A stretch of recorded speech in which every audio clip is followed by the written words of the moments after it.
Hello friends नमस्कार laser study को स्वागत करुच्ची ओपीएससी तरफ नोटिफिकेशन आसी आमर ऑर्डर ऑफ मेरिट लिस्ट एमान को अपॉइंटमेंट भी दिया हबो।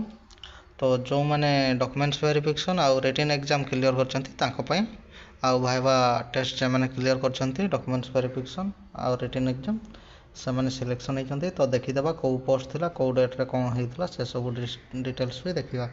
ओपीएससी तरफ नोटिफिकेशन टी देखु आउ रिटन एग्जाम आमर होता 20 जनवरी 2024 28 जनवरी 2024 रे आमर रिटन एग्जाम होता। आउ भाइवा टेस्ट होता आउ डॉक्यूमेंट्स वेरिफिकेशन 19/11/2024 आउ 20/11/2024 रे भाइवा टेस्ट आउ आमर डॉक्यूमेंट्स वेरिफिकेशन होता।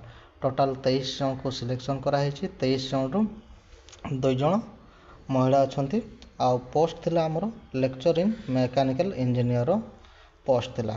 क्लियर हो गला। Lecture in mechanical engineer notification थिला इंजीनियरिंग आउ 2023-24 रो वैकेंसी एटा थिला। क्लियर हो गला। पूरा डिटेल्स नोटिफिकेशन विषय देखीदेवा। एवं पूरा देखो 23 जन सिलेक्शन होती। 23 जन ऑर्डर ऑफ मेरिट लिस्ट अच्छी 2 जन से महिला 23 जन रु। क्लियर हो गला। यहाँ सिलेक्शन लिस्ट पूरा डिटेल्स देखो सीरियल नंबर वाइज दिखाई कैंडिडेट रोल नंबर कैंडिडेट ना जेंडर मेल कि फीमेल आउ कैटेगरी कौ कैटेगरी थी कौ कैटेगरी सिलेक्शन होती। क्लियर हो गले। टोटाल 23 जनकर रोल नंबर अच्छी तो समस्त देखापी पड़ो। पूरा देखु आउ कैंडिडेट ना भी अच्छी आउ सीरियल नंबर पूरा डिटेल्स अच्छी कौ कैटेगरी किए सिलेक्शन होती। क्लियर हो गले।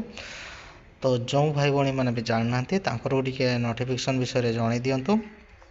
रिजेक्ट लिस्ट भी आसी एटा सिलेक्शन लिस्ट आउ गोटे रिजेक्ट लिस्ट भी आसी देखी दिंतु है। आउ गोटे वीडियो मुझे देखीदेवी रिजेक्ट लिस्ट कौ मैंने रिजेक्ट होती कौन पाई से विषय भी देखीदेवा है। तो यहाँ देखो सिलेक्शन जो मैंने होती। क्लियर हो गले। तो वीडियोटी जब भल लगुए लाइक शेयर कर दिंतु आउ एपर्यंत जदि मो चैनल को सब्सक्राइब करना सब्सक्राइब कर दिंतु। जॉब रिलेटेड जो भी नोटिफिकेशन आसो मो चैनल माध्यम आपन को जनइबी। तले भी लिंक दे दौचे लिंक रू भी जाकि डायरेक्टली साइट को आसीपारे। आउ जो भाई भाई मैंने जाना नोटिफिकेशन विषय तांकर को टिके जन दिंतु नोटिफिकेशन विषय है जो भाई भाई मैंने भी जान।